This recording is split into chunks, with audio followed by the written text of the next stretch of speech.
Bienvenue sur la chaîne. Animation résumée. Plus tard, Ryoma a appris que sa boue nettoyante avait mangé du charbon de bois en son absence. Calom s'excusa auprès de Ryoma de ne pas avoir prêté attention. De plus, Calom a également signalé que son slime nettoyant n'avait plus mangé de saleté depuis lors.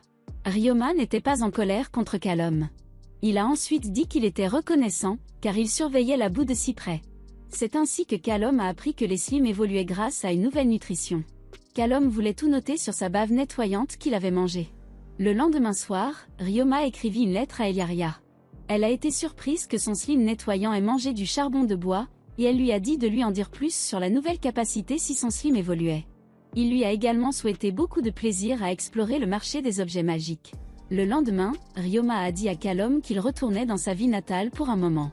Calom a répondu qu'il continuera à s'occuper de ses affaires, afin de rester que Ryoma soit toujours le top G de Jimel.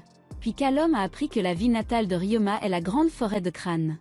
Il a été choqué, car seuls des monstres dangereux vivent dans la forêt, que seuls de puissants aventuriers peuvent vaincre. Ryoma a ri et a dit qu'il aimerait augmenter son rang. Aussi, il voulait retourner dans la forêt, pour tester son pouvoir contre les monstres. Ryoma a donc confié la lessive au directeur Calom.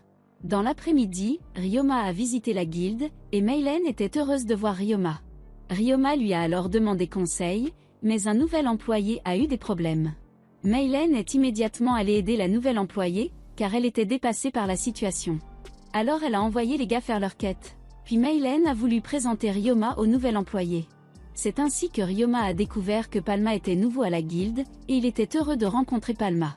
Suite à cela, Maylen demanda une faveur à Ryoma. En conséquence, Palma a été autorisé à prendre en charge le cas de Ryoma. Alors Ryoma a dit qu'il voulait augmenter son rang. Il a donné à Palma une liste de monstres. Elle a regardé la liste des monstres, et Ryoma a besoin de quêtes pour chasser les monstres sur la liste. Ryoma avait également besoin de plus d'informations sur les monstres de la grande forêt. Maylen était inquiet pour Ryoma, mais il leur a dit qu'il avait grandi là-bas et qu'il avait oublié de prendre des choses importantes de son ancienne maison. Maylen comprit sa demande de retourner dans la forêt dangereuse. Palma a ensuite préparé les documents pour les quêtes de Ryoma. Puis Maylen a dit qu'elle avait enfin compris pourquoi il était si fort. Palma s'est ensuite présentée avec les contrats pour augmenter son rang, et Ryoma a immédiatement signé les papiers. Ryoma a pu commencer à augmenter son rang et il a caché un objet dans sa boîte d'objets.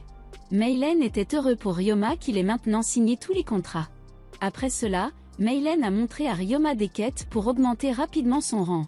Palma a déclaré qu'un client avait commandé en utilisant Amazon Prime, mais qu'Amazon n'avait pas assez de fournisseurs. Palma a donc dit qu'elle pensait que Ryoma voulait livrer le colis, car il peut utiliser le sort de boîte d'objets. Ryoma a accepté la livraison du colis à Celeban, car c'est là que se tient le marché des objets magiques. 2 jours plus tard, Ryoma est arrivé dans la ville de Celeban, et Ryoma a appris que 6 marchés d'objets magiques différents auraient lieu demain. Il a ensuite livré son colis à un atelier. Un homme est apparu, et il a appris que Ryoma livrait sa commande. L'homme pensait que son colis ne serait pas livré à temps, et il remercia Ryoma. Daimon a ensuite signé les papiers de livraison de Ryoma. Quand Ryoma a voulu partir, l'homme l'a arrêté. Il invita Ryoma à prendre une tasse de thé, qu'il essaya immédiatement. Ryoma a pensé que le thé était très savoureux et a demandé de quelle feuille le thé était infusé. Il a découvert un nouveau type de thé et l'a remercié de lui avoir servi un délicieux thé. Puis le marchand Serge est arrivé. Le propriétaire de l'atelier a été surpris que les deux soient amis. Puis Ryoma a dit qu'il avait livré un colis à Daimon pour la guilde. Ryoma a ensuite appris que son ami Serge faisait des affaires avec Daimon. Après cela, Daimon a voulu montrer à Serge ses projets terminés, et il a également proposé à Ryoma de voir ses trésors finis. Alors ils sont allés à l'atelier, et Daimon a montré ses voitures. Daimon était mécanicien et il a fabriqué la nouvelle version AMG Maybach. Ryoma a été surpris de pouvoir construire des voitures. Soudain, Ryoma a repéré un G-Wagon qui valait plusieurs centaines de milliers de dollars. Serge a été surpris de pouvoir réparer un G-Wagon. Daimon a ensuite révélé qu'il économisait actuellement de l'argent pour pouvoir acheter une voiture à son petit-fils à l'avenir. Ryoma et Serge ont appris que son petit-fils pourrait devenir le prochain Elon Musk et qu'il a les compétences nécessaires pour construire des voitures électriques. Après cela, Ryoma a reçu l'objet magique fabriqué par le petit-fils de Daimon en cadeau. Serge a dit que Ryoma devrait garder l'appareil. Ensuite, Ryoma a dit qu'il devait encore trouver un logement, car il voulait voir les marchés demain. Serge lui a donc proposé de lui montrer une grande auberge où il habite actuellement. Puis on voit Ryoma, il a une chambre dans la même auberge où Serge vivait. Alors ils se sont arrangés pour se retrouver pour dîner. Pendant ce temps, Ryoma voulait construire un mineur de Slim. Soudain, Serge est venu le chercher pour le dîner. En mangeant, Ryoma a appris qu'il ne pouvait pas fabriquer de mineur de monnaie visqueuse, mais il a juste réussi à créer une petite boîte à musique. La boîte à musique a pu jouer la chanson de Roderick. Serge a été impressionné par la chanson de Box. Il a dit que chaque personne devrait écouter la chanson. Puis Serge lui a suggéré de créer une entreprise avec sa boîte à musique. Soudain, le dîner a été apporté, et ils ont eu du steak avec des accompagnements. Après le dîner, Ryoma a emmené Serge se promener, et il a dit qu'il pouvait demander à Daimon de fabriquer les boîtes à musique. Ryoma ne voulait pas causer de problème à Daimon. Alors Serge a répondu que Daimon a 3 apprentis, et qu'il serait heureux de gagner plus d'argent. Juste avant de se coucher, Ryoma a écrit une lettre à Eliaria.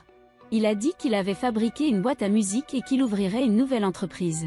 Le lendemain, les marchés d'objets magiques ont ouvert, et Ryoma a parcouru la ville avec Serge.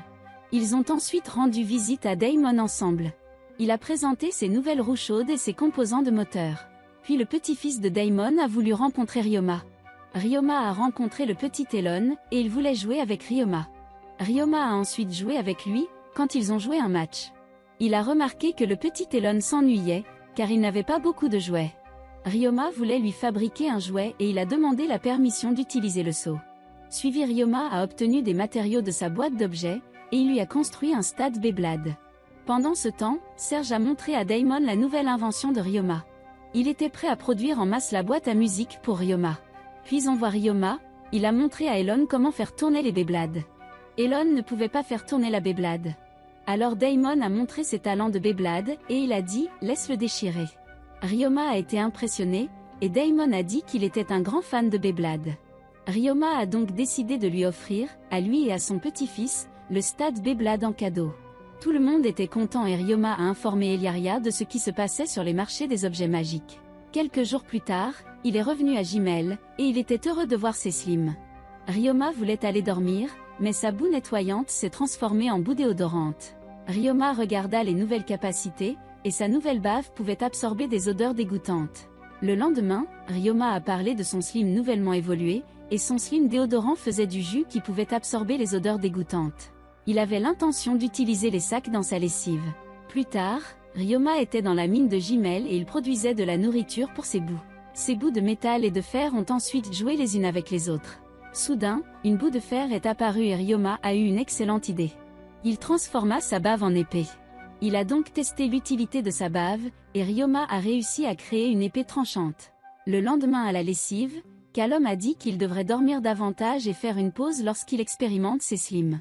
Calom s'inquiétait pour la santé de Ryoma. Soudain Mia est apparue, elle a eu des problèmes avec le nouveau sac absorbant les odeurs. Ryoma s'est rendu compte que la capacité d'absorption maximale avait été atteinte, alors Ryoma a répondu qu'il lui apporterait de nouveaux absorbants plus tard. Mia l'a remercié et lui a souhaité plein succès dans la production du remède miracle qui pourrait absorber les odeurs dégoûtantes. Après cela, Ryoma a vu que d'autres enfants avaient un problème. Ryoma voulait les aider, et il a proposé de réparer leur chariot. Ryoma ordonna alors à sa bave collante de réparer le chariot. Les enfants ont été impressionnés par le fait que Ryoma a le même âge et est un dompteur de monstres. Il a ensuite appris que les 2 garçons sont des aventuriers. Ils ont seulement accepté la quête de ranger pour gagner de l'argent avec les autres enfants. Ryoma a appris qu'ils sont des enfants des bidonvilles et qu'ils peuvent gagner de l'argent grâce à la quête du ranger. Puis Beck pensa que Ryoma les regardait de haut. Ryoma a répondu qu'il l'avait mal compris. Puis Ryoma leur a donné un objet magique pour que les ordures cessent de sentir. Beck et Whis ont remercié Ryoma pour son aide précieuse. Beck a ensuite montré l'église à Ryoma, car ils étaient autorisés à nettoyer l'église une fois par mois. En récompense, ils reçoivent de délicieux bonbons de la guilde. Ryoma était surprise et heureuse d'aider les enfants à nettoyer l'église. Soudain, il a été appelé au dieu, et il a appris à connaître un nouveau dieu. Ryoma voulait se présenter, mais le dieu Fenovlia connaissait déjà son nom. Il trouva Ryoma très intéressant, et Ryoma se souvint que Dieu Tekken lui avait parlé de Fenovlia la dernière fois. Par la suite, Ryoma a été interrogé sur le Japon et ses passe-temps. Ryoma voulait répondre à ses questions, mais Fenovlia a testé Ryoma. Fenovlia sentit qu'il ne mentait pas et que Ryoma était une bonne personne. Fenovlia a donc raconté qu'il avait déjà rencontré de nombreux peuples maléfiques. Puis il a dit qu'il pensait que Ryoma était un gars sympa, et Dufenovlia était heureux d'avoir rencontré Ryoma. Suite à cela, Beck a dit que Ryoma devrait faire son travail correctement. Wiz a répondu qu'il n'avait pas besoin d'être aussi strict avec Ryoma. Ensuite, l'église a été nettoyée. Puis Ryoma a découvert qu'après avoir nettoyé l'église, il recevait des bonbons et disputait des leçons d'entraînement de la guilde. Soudain, le maître de guilde Worgen est apparu. Il a été surpris de rencontrer Ryoma. Ryoma a dit qu'il avait aidé à nettoyer l'église. Beck et Whis ne pouvaient pas croire que Ryoma était aussi un aventurier. Puis ils ont été choqués quand Worgen a dit que Ryoma était un aventurier de rang E. Après cela, Worgen a formé les enfants des bidonvilles. Ryoma s'est rendu compte que Whis avait beaucoup de force physique et qu'il était très fort pour un enfant. Beck a ensuite attaqué le maître de guilde, et il a été instantanément vaincu par Worgen. Worgen a dit que Beck devrait attaquer à partir de l'angle mort. Pendant ce temps, les plus jeunes se battaient contre les slimes de Ryoma. Ryoma pensait que ce serait une bonne pratique pour les enfants. Soudain, Worgen défia Ryoma de se battre. Worgen a immédiatement attaqué Ryoma, et les autres ont été surpris que Ryoma soit très fort. Après le combat, ils ont dit au revoir à Ryoma. Ensuite, Ryoma a été félicité pour sa grande aide, et Worgen lui a offert un emploi d'enseignant. Ryoma a refusé, craignant d'être trop inexpérimenté. Worgen accepta la décision de Ryoma, et le félicita à nouveau. Il a dit que Ryoma est un trésor pour la ville de Jimel. Ryoma était heureux et il voulait continuer à aider la ville de Jimel et les personnes dans le besoin. Sur le chemin du retour, Ryoma a reçu une lettre d'Eliaria. Eliaria lui a dit qu'elle apprenait à préparer de délicieux desserts. Elle avait hâte de manger du gâteau avec des amis. Elle a également dit qu'un jour elle pourra préparer de délicieux gâteaux pour le servir. Ryoma était heureux de la lettre d'Eliaria, et il espérait qu'elle trouverait beaucoup d'amis dans la nouvelle école.